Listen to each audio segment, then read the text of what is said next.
Right, and then Oguhle Nompilo, you have sent me a past paper and you've asked me to do two things. So let me get a clean page.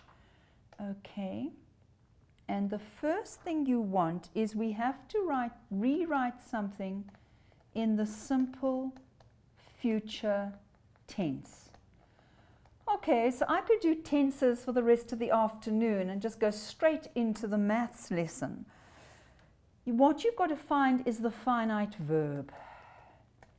And you know that students find finding the finite verb really difficult. So let's do our finite verb rap. Okay, what is a finite verb? What is a finite verb? I won't keep you in suspense. Subject, number, person, tense. So a finite verb, I'm going to put it over here. The finite verb needs to have a subject. It needs to have number, which means singular or plural. It needs to have a person, which means first, second, or third. And it needs to have a tense, and that leads us to what we're talking about over here. Guys, if there's anything here you want me to do more on, please send a question now. Okay, so the tense. The tense tells me when something is happening. Now, you've given me National Eye Care Awareness Month is taking place until the 18th of October. Which is the word, or which are the words that are telling me when something is happening? Listen again. National Eye Care Awareness Month is taking place until October the 18th. So we've got National Eye Care Awareness Month. I'm not writing all of that out. Is taking place until 18 October. Until the 18th of October, we say the 18th of October, but we write 18 October. Right. So, which are the words that are telling me the action and when? You should be saying is taking place. Not just is, although this gives me the present, and not just taking, this is the participle, present participle. It's a verb ending in ing, and it's part of the finite verb, but it's actually taking place. It's a compound verb. So we've got is taking place. What tense are we in? This is present, and the taking tells you present continuous, or the CAPS document calls it progressive. I don't know which term your teacher's using. So this is the present continuous or the present progressive tense. Now, we've got to make it future.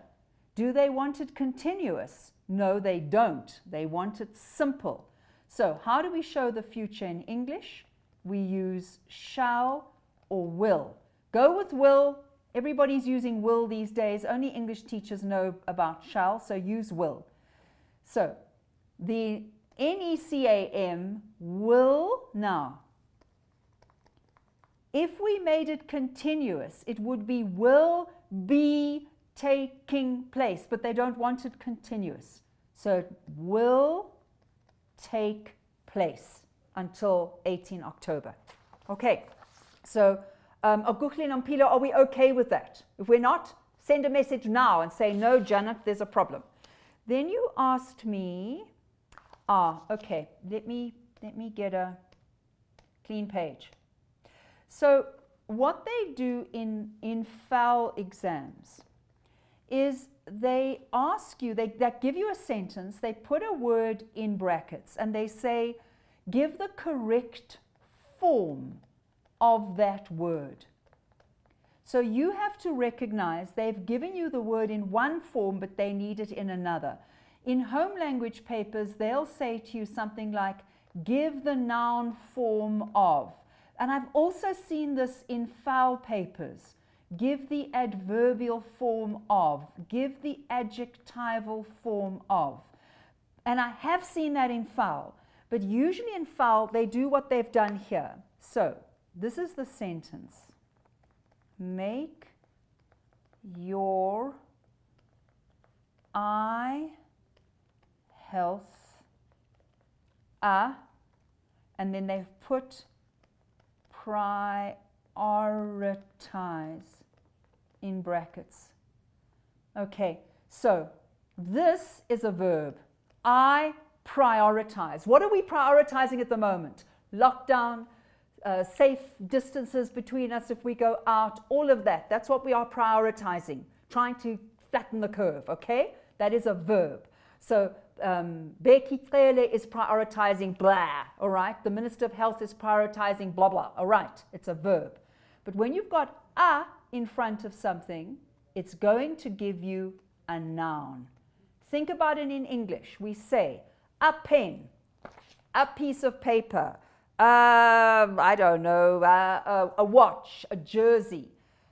We put a in front of it. Not always, like hair, you know, we don't. If you said, I have a hair, that's a hair as opposed to hair. All right, but a is going to give you a noun. So, make your eye health a priority.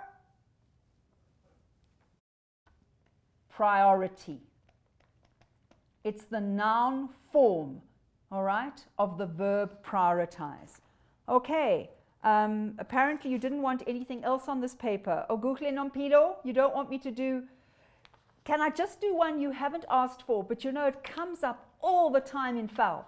Provide the correct degree of comparison. I cannot tell you, I was looking through foul papers recently to see what do they ask a lot.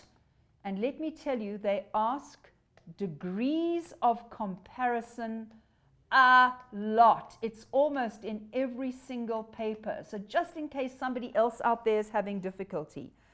All right, so what do we have in English? We have positive, comparative, and superlative. Okay, 3 degrees of comparison. So, I am old, but so-and-so is older, and somebody else is the oldest. Okay? Remember, so that's the positive, that's the comparative, this is the superlative. This one is for 2. The minute you get 3 and more, you go to that one. Okay? So, provide the correct degree of comparison in the following sentence. They've given you it is, then they put health in brackets to have your eyes tested once a year, than every second year.